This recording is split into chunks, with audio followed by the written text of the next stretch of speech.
If NC8 equal to NC2, find NC2.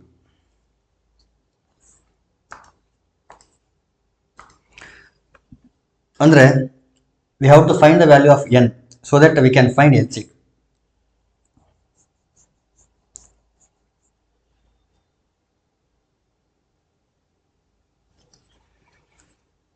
Solution: NC8 equal to NC2. Last ವಿಡಿಯೋನಲ್ಲಿ ಒಂದು result discuss ಮಾಡಿದ್ವಿ. If NCA equal to NCB, then either A equal to B or N is equal to A plus B ಅಂತ. Therefore, here 8 is not equal to 2. But if A is equal to B, then nothing to prove. A equal to B ಆಗಿರಲಿಲ್ಲ ಅಂತಂದ್ರೆ N will be equal to A plus B. So ಇಲ್ಲಿ A is not equal to B. ಹಾಗಾದ್ರೆ N will be equal to A plus B. That is 8 plus 2. Therefore, N is equal to 10. N is equal to 10.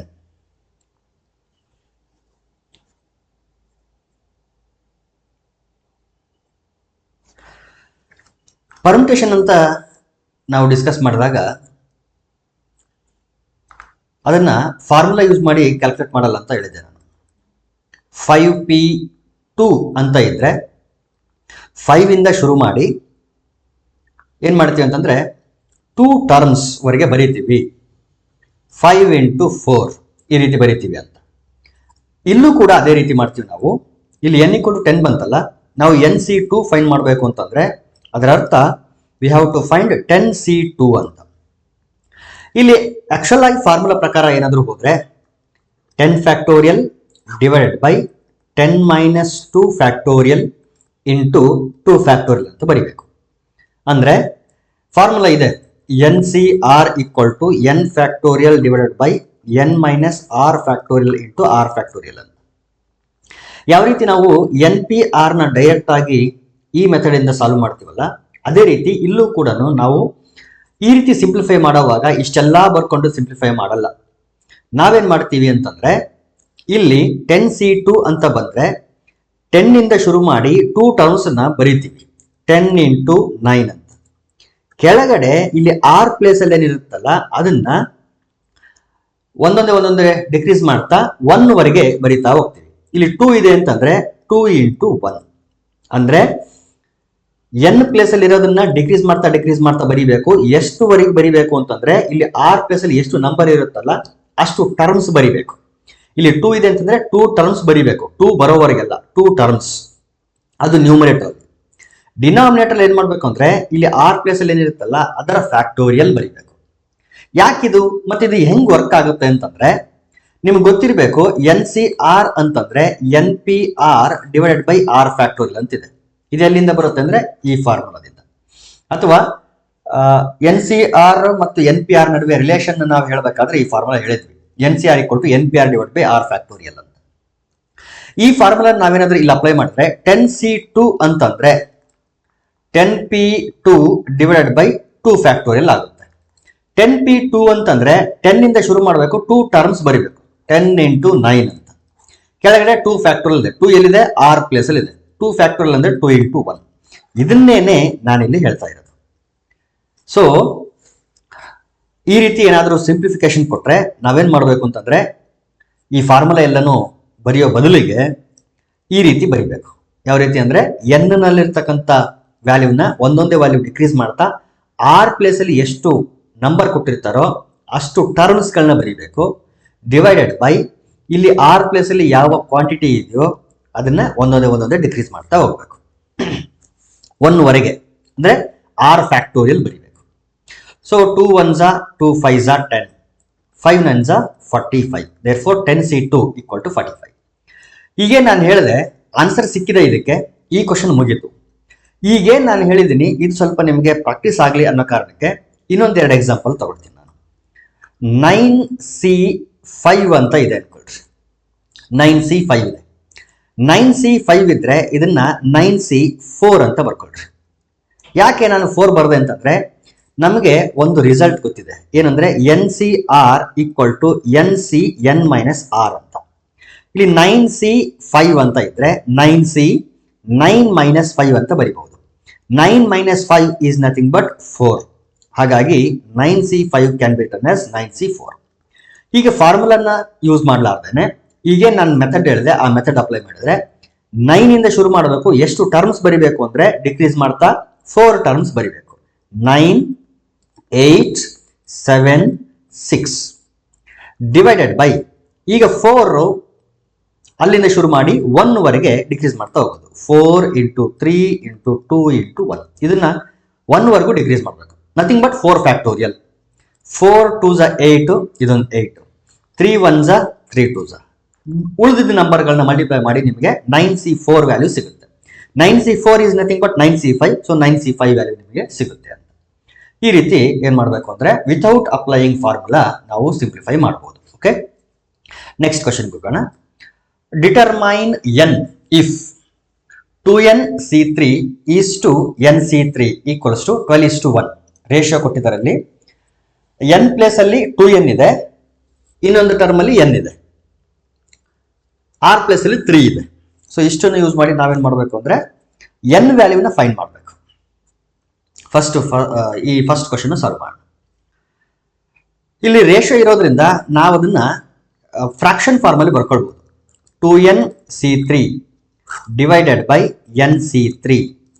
This is equal to 12/1. 12/1 is nothing but 12. ಇಲ್ಲಿ ಯಾವ term ಇದೆ n place ಅಂದ್ರೆ 2n ಅನ್ನೋದೇ n place ಅಲ್ಲಿ ಇರೋದು. ಇಷ್ಟು 2n ಅನ್ನೋದೇ n place ಅಲ್ಲಿ ಇರೋದು. ಈಗ ಹೇಳಿದೆ ನಾನು ಎಕ್ಸ್ಪ್ಲನೇಷನ್ ವಿತೌಟ್ ಯೂಸಿಂಗ್ ಫಾರ್ಮುಲಾ. ಅದನ್ನ ಇಲ್ಲಿ ಅಪ್ಲೈ ಮಾಡಿದ್ರೆ 2n ಇಂದ ಶುರು ಮಾಡಿ ಒಂದೊಂದೇ ವ್ಯಾಲ್ಯೂನ ಡಿಕ್ರೀಸ್ ಮಾಡ್ತಾ ಎಷ್ಟು ಟರ್ಮ್ಸ್ ಬರಿಬೇಕು ನ್ಯೂಮರೇಟರ್ ಅಂದ್ರೆ 3 ಟರ್ಮ್ಸ್. ನಾನು ಹೇಳ್ತಿರೋದು ಬರೀ ನ್ಯೂಮರೇಟರ್ ಮಾತ್ರ ಇಲ್ಲಿ ಡಿಸ್ಕಸ್ ಮಾಡ್ತಾ ಇರೋದು. ಆಮೇಲೆ ಮತ್ತೆ ಡಿನಾಮಿನೇಟರ್ ಬರ್ತೀನಿ. 2n ಇದು ಫಸ್ಟ್ ಟರ್ಮ್, ಮತ್ತೊಂದು ಕಡಿಮೆ ಮಾಡಬೇಕು 2n ಮೈನಸ್ 1, ಮತ್ತೊಂದು ಕಡಿಮೆ ಮಾಡಬೇಕು ಅಂದ್ರೆ 2n ಮೈನಸ್ 2. 2n ಅಲ್ಲಿ ಒಂದು ಕಡಿಮೆ ಮಾಡಿದ್ರೆ 2n ಮೈನಸ್ 1, 2n ಮೈನಸ್ 1 ಅಲ್ಲಿ ಮತ್ತೆ ಒಂದು ಕಡಿಮೆ ಮಾಡಿದ್ರೆ 2n ಮೈನಸ್ 2. ನೋಡಿ 3 ಟರ್ಮ್ಸ್ ಬರಿಬೇಕಾಗಿತ್ತು, 3 ಟರ್ಮ್ಸ್ ಬರ್ದಿದ್ದೀವಿ. ಡಿವೈಡೆಡ್ ಬೈ, ಈ ಡಿವೈಡೆಡ್ ಬೈ ನ್ಯೂಮರೇಟರ್ ದೇ, ಈ ಡಿವೈಡೆಡ್ ಬೈ ಅಲ್ಲ, ಇಲ್ಲಿದೆಯಲ್ಲ ಇದಲ್ಲ. ಓಕೆ, ಇಲ್ಲಿ 3 ಇದೆ ಅಂತಂದ್ರೆ 3 ಫ್ಯಾಕ್ಟೋರಿಯಲ್ ಬರೀಬೇಕು. ಮೀನ್ಸ್ 3 ಇಂಟು 2 ಇಂಟು 1, ಅಥವಾ ನಾನು 3 ಇಂಟು 2 ಇಂಟು 1 ಅಂತಾನೆ ಬರೀರಿ. ಇದು ಕಂಪ್ಲೀಟ್ ಆಗಿ ಏನು ಅಂತಂದ್ರೆ 2nC3 ಅಂತ ಇದೆಯಲ್ಲ, ಇದರ ಸಿಂಪ್ಲಿಫಿಕೇಶನ್. ಹೋಲ್ ಡಿವೈಡೆಡ್ ಬೈ, ಇಲ್ಲೇನು ಡಿವೈಡೆಡ್ ಬೈ ಹಾಕಿದ್ದೀನಿ ಅದು ಇದು, ಇಲ್ಲಿದೆಯಲ್ಲ ಇದು. ಈಗ ಡಿವೈಡೆಡ್ ಬೈ ಅಲ್ಲಿ nC3 ಇದೆ, ಮತ್ತೊಮ್ಮೆ ಏನ್ ಮಾಡಬೇಕು n ಇಂದ ಶುರು ಮಾಡಬೇಕು, ಒಂದೊಂದೇ ಕ್ವಾಂಟಿಟಿ ಡಿಕ್ರೀಸ್ ಮಾಡ್ತಾ 3 ಟರ್ಮ್ಸ್ ಬರೀಬೇಕು. ಸೊ ಫಸ್ಟ್ ಟರ್ಮ್ n ಆದ್ರೆ ನೆಕ್ಸ್ಟ್ ಟರ್ಮ್ ಒಂದು ಕಡಿಮೆ ಬರೀಬೇಕು n ಮೈನಸ್ 1, ಅದಕ್ಕಿಂತ ಒಂದು ಕಡಿಮೆ ಅಂದ್ರೆ n ಮೈನಸ್ 2. ಡಿವೈಡೆಡ್ ಬೈ ಏನ್ ಮಾಡಬೇಕು ಅಂದ್ರೆ r ಪ್ಲೇಸ್ ಅಲ್ಲಿ ಇರೋದ್ರ ಫ್ಯಾಕ್ಟೋರಿಯಲ್, ಮೀನ್ಸ್ 3 ಫ್ಯಾಕ್ಟೋರಿಯಲ್ ಅಂದ್ರೆ 3 ಇಂಟು 2 ಇಂಟು 1. ಇದು denominator quantity and it is equal to 12/1. If you observe carefully, 3 into 2 into 1, 3 into 2 into 1, denominator cancel ಆಯ್ತು. ನ್ಯೂಮರೇಟರ್ ಅಲ್ಲಿ ಏನ್ ಟರ್ಮ್ಸ್ ಉಳಿದಿದೆ ಅಂತಂದ್ರೆ, ನ್ಯೂಮರೇಟರ್ ಅಲ್ಲಿ ಇಲ್ಲಿ 2 ಇಂಟು n ಇದೆ, 2 into n into 2n minus 1 into ಇಲ್ಲಿ 2n ಮೈನಸ್ 2 ಇದೆ. ಇವೆರಡರಿಂದ 2 ನ ಕಾಮನ್ ತೆಗಿರಿ, 2 ಕಾಮನ್ ತೆಗೆದ್ರೆ n ಮೈನಸ್ 1 ಉಳಿದು, ಇದು ನ್ಯೂಮರೇಟರ್ ಅಲ್ಲಿ ಉಳಿದಿರೋದು. ಡಿವೈಡೆಡ್ ಬೈ ಡಿನಾಮಿನೇಟರ್ ಅಲ್ಲಿ n into n minus 1 into n minus 2 and it is equal to 12. n minus 1 cancel ಆಯಿತು, n ಇದು ಕೂಡ ಕ್ಯಾನ್ಸಲ್ ಆಯಿತು. ಈಗ ನ್ಯೂಮರೇಟರ್ ಉಳಿದಿರೋದು ಇದು 2 ಉಳಿದಿದೆ, ಇಲ್ಲಿ 2 ಉಳಿದಿದೆ, 2 2s 4. So 4 into 2n minus 1, 2 2s 4 into 2n minus 1, it is equal to n minus 2 ನ ಕ್ರಾಸ್ ಮಲ್ಟಿಪ್ಲೈ ಮಾಡ್ಕೊಂಡ್ಬೇಡ, 12 ಇಂಟು n ಮೈನಸ್ 2. ಒಳಗಡೆ ಮಲ್ಟಿಪ್ಲೈ ಮಾಡ್ಕೊಂಡ್ರೆ 4 2s 8n minus 4 into 1 is 4. It is equal to 12 into n is 12n minus 12 2s are 24. 8n right side ಬರಲಿ, minus 24 left side ಬರಲಿ. Minus 24 left side ಬಂದಾಗ plus 24 ಆಯಿತು, minus 4 as it is, and it is equal to 12n plus 8n right side ಬಂದ್ರೆ minus 8n. 24 minus 4 is nothing but 20, and it is equal to 12n minus 8n ಅಂತಂದ್ರೆ 4n. 4 1s are 4 5s are. Therefore, the value of n is 5. Value of n is 5.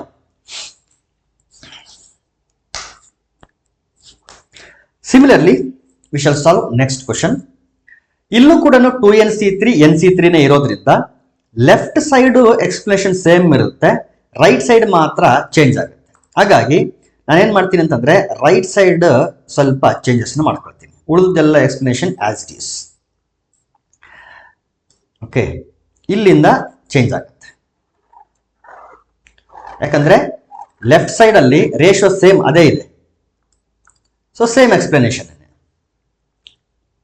Okay, ಇಲ್ಲೇನಿದೆ ಅಂತಂದ್ರೆ 11:1 ಇರೋದ್ರಿಂದ 11/1, ಇಲ್ಲಿ 11/1, ಇಲ್ಲಿ 11 ಇರುತ್ತೆ, so ಇಲ್ಲಿ 11 multiply ಆಗುತ್ತೆ.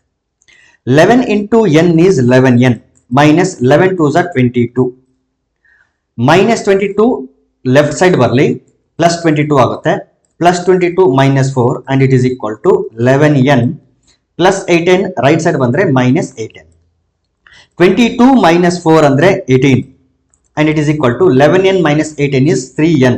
Divide ಮಾಡಿ 3 1s are 3 6s are 18. Therefore, the value of n is 6. This is the solution for the second question. ಮೊದಲು ಮಾಡಿದ ಫಸ್ಟ್ ಕ್ವಶನ್, ಇದು ಸೆಕೆಂಡ್ ಕ್ವಶನ್ಗೆ ಆನ್ಸರ್.